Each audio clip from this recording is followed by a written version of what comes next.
how does the kettlebell snatch using the Deviate Fitness bell placement method, how does that help with a barbell snatch?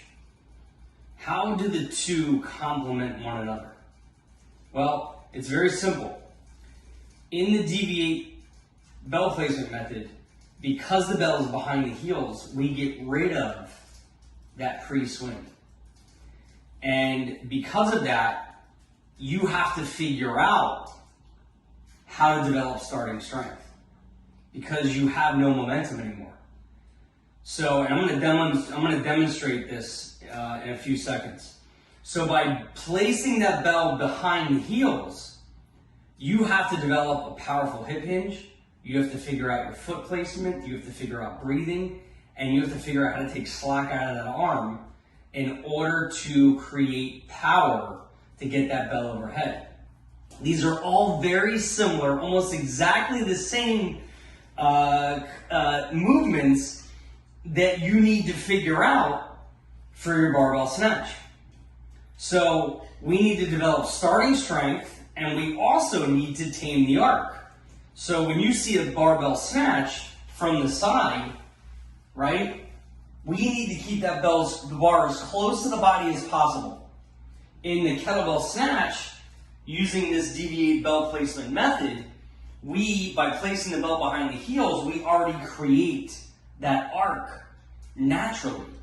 So that bell stays very close to the body on the way up and down. So we have much more control. But we're also at the same time trying to figure out how to build that starting strength.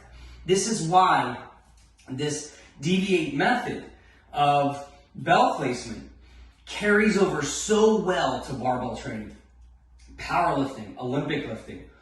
All of these things, you need to figure out how to create your starting power, right? Your most powerful hip hinge. And you have to figure out where is the best foot placement.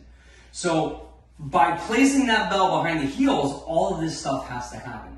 So here is the kettlebell snatch using the Deviate Fitness bell placement method. So just watch how far back that bell is.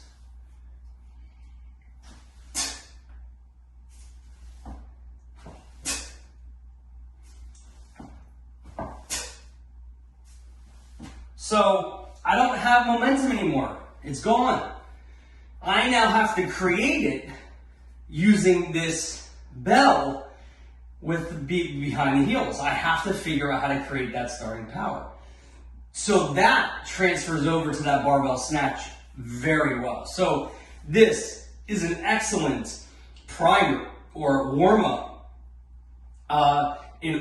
before you jump into that barbell snatch. So the next time you're doing some Olympic lifting, try this out. Try moving that bell behind the heels and try to figure out what your body needs to do in order to perform that movement.